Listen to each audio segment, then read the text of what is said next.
good Friday morning, a feel-good summer Friday that really did change yesterday at about 10 o'clock when Spike Eskin popped in here and said, we got to talk to you guys. Got to talk to you guys. And then all of us in a group for the first time I can remember ever, all of us being summoned at once into an office, got the news that there was going to be some changes around here at WFAN. So we will address that here this morning.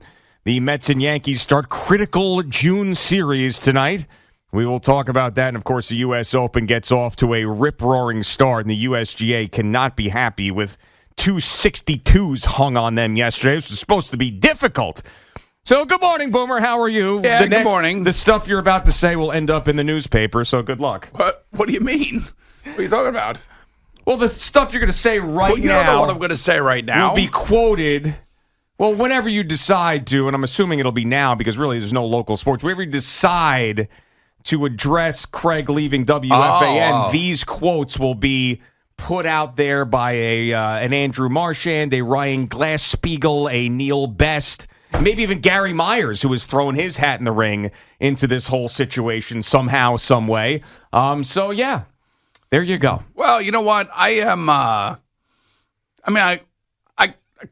it's not, like I knew it was coming. So It's like I wasn't caught off guard at all. Well, and I know when Craig came in to my office, I think it was last summer or maybe even before that, I think it was the spring.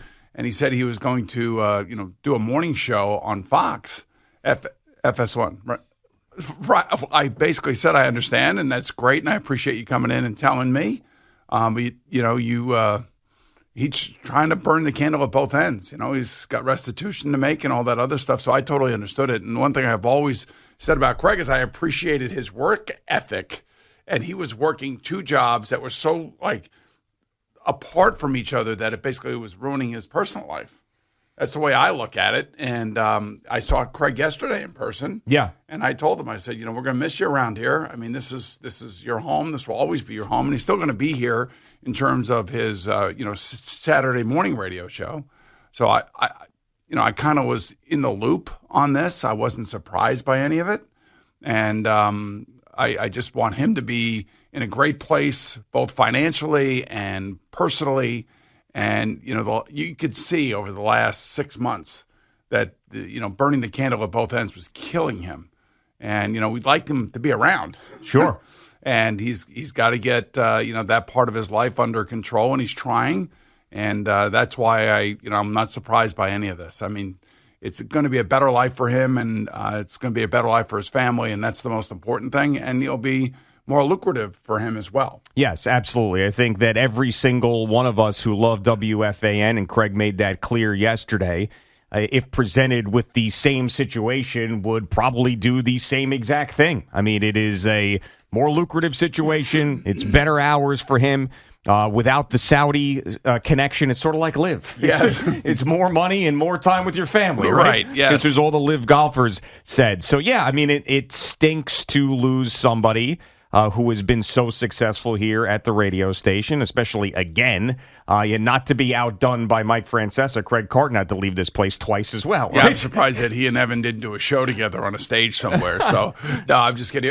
My thing is regarding Craig, it's really the rise, fall, and then rise again. Yeah. I mean, I don't know. He's had a lot of this in his life. Sure. He had the failed deal where he met Chris Oliveira. I guess that was over at the Sports Guys, and then basically traveled around the country, cut his teeth, made his name, and then of course the gambling situation, and then he came back, and now he's more popular and bigger than ever. That somebody over there at Fox thinks that he should be one of their main guys, and that's unbelievable, really, when you think about it. When I think about where we were in September of 17 to where he is now, I mean, that is an example of perseverance and overcoming adversity that maybe he created himself, but at the end of the day, he still owned up to it, had to pay for it, and now gets to start again somewhere else and do something a little bit more, like I said, lucrative, but also gives him more free time. I tried to do Monday Night Football and this show. Yeah. And you did for a long time. I think I did it for like 5 years, I think. Mm-hmm. And it got to the point where I couldn't do the West Coast games, of course. I could only do east of the Mississippi. And that was just, I was nuts for doing that. But I understood why I was doing it. But, at some point, there comes a reality that it's not sustainable. You can't do it anymore. And I think that's just even seeing Craig yesterday. I haven't seen him in person for a while. Seeing him yesterday, I know that he was down, that, this was happening. But I also know that there was got to be like a sense of relief for him, at least, that he can get back to some sort of normalcy in his personal life. Right. That is correct. So you feel great for him. You feel great for his family. You hate the fact that the lineup has to change again, because I feel like we were really in a great place with that. But with change comes opportunity for others, and we will find what that is sooner than later. You don't have any scuttlebutt?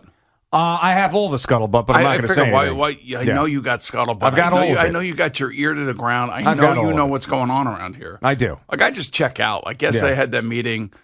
We all walked in there, and I was just like, I know what they're going to say. Well, I'm not allowed to check out. Like, I know what they're going to say, so I just kind of like, all right, go ahead. Say it. Say what you got to say. Get it over with. Right. But see, the rest of my day is filled with phone calls. Like, to me, Spike probably got the most amount of phone calls. Who do you think Craig probably got the second most amount of phone calls.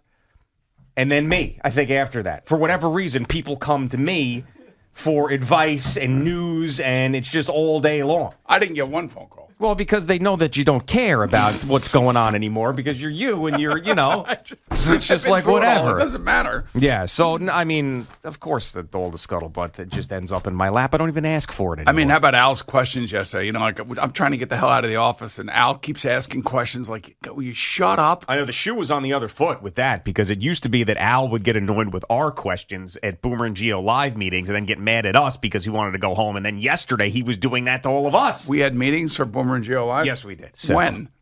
Well, if you missed them last time, the new one is coming up sooner than later. Once we pick a date, we'll tell you everything about it. This is why yesterday I don't go to those meetings. Because Al's over there, keep raising his hand. I'm like, what are you doing? Yeah. And they're not going to tell you anything. And you know everything anyway. You know everything anyway. I like trying to read faces when I ask questions. That's what I was trying to do. All right. Man, you were a pain in the ass, though, really, honestly. Yeah, so just so people know, I'm not going to spill anything that's too much behind the scenes, but after they tell us the news before the news breaks about Craig, then the next thing we're asking them is we're peppering them with questions about who are going to be our new teammates, right? Who's going to be on the radio station. They would not give us that information, so we had to go dig on our own to get the information. So they could have provided us with the information, but instead they allowed us. Wait, who was doing the dig? You were digging yesterday? I told you it comes to me. I don't even have to do digging. It just shows up. It just shows up. It just shows up at my door, Right. I figured that you were going to be all over me this morning when I came in, like, right before makeup time. No. And you were going to be like, I got scuttlebutt. And no, I didn't figure. You didn't even do that. I didn't, because, like you said, I'm reading you. It's not important to you right now. Well, I mean, I know it's. If you asked and was like, "Hey, did you hear something?" I'd tell you. But I wasn't going to bring it to you because I could just see you like, whatever, Biggs. I don't care. What we got?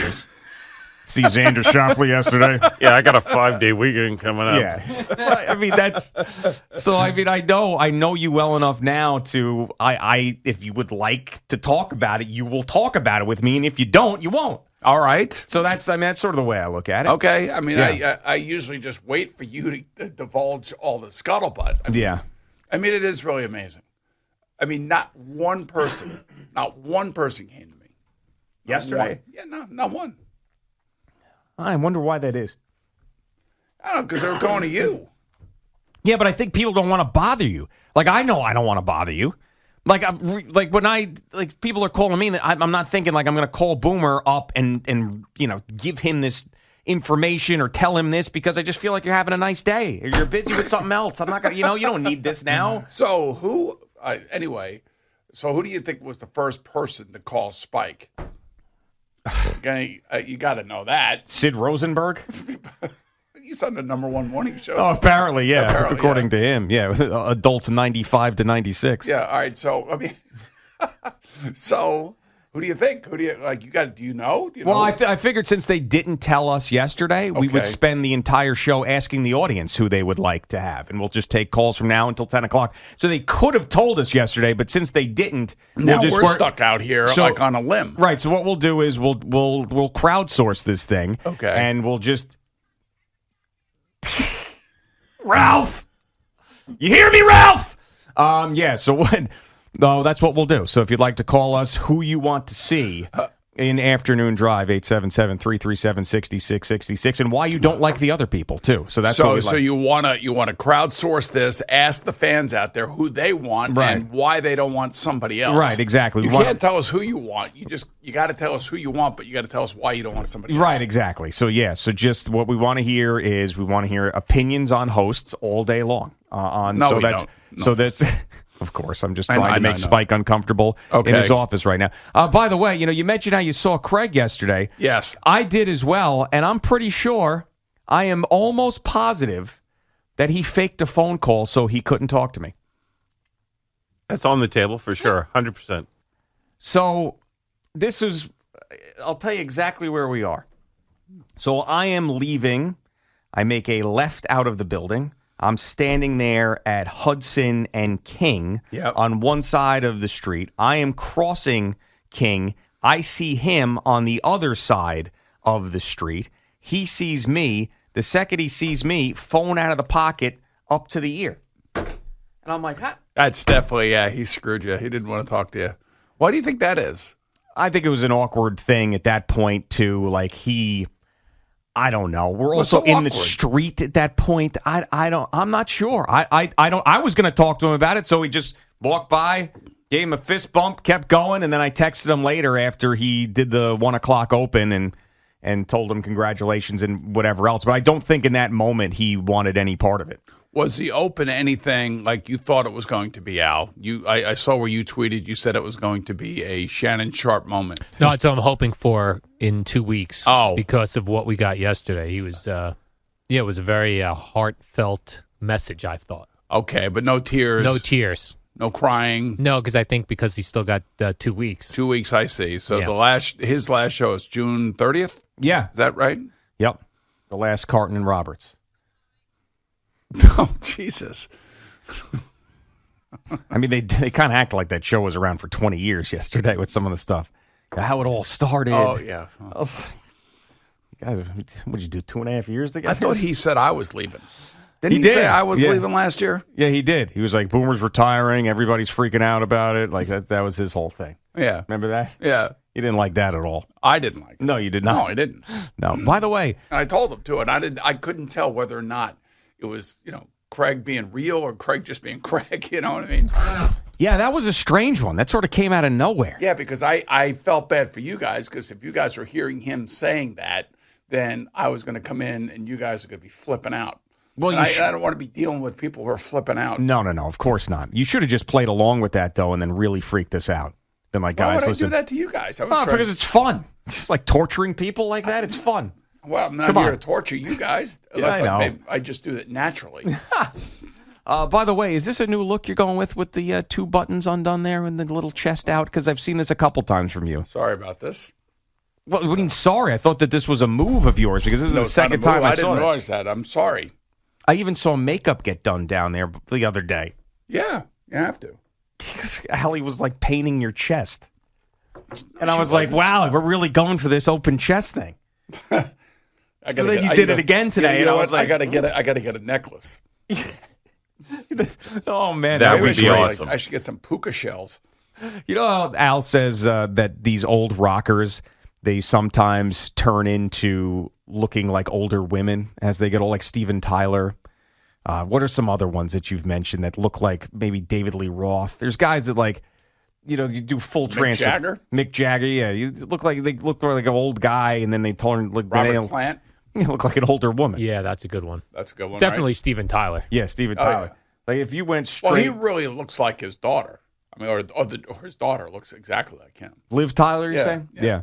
But if you did that like full old rocker transformation where you started wearing I don't even know what that old rocker transformation like longer is. hair, jewelry, stuff around your, rings and stuff. Yeah. Shirt open.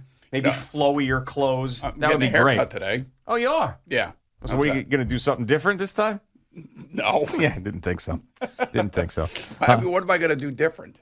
Oh, I don't What know. is there to do different? I don't know. I try to do some. Want to give me like some tips on hair?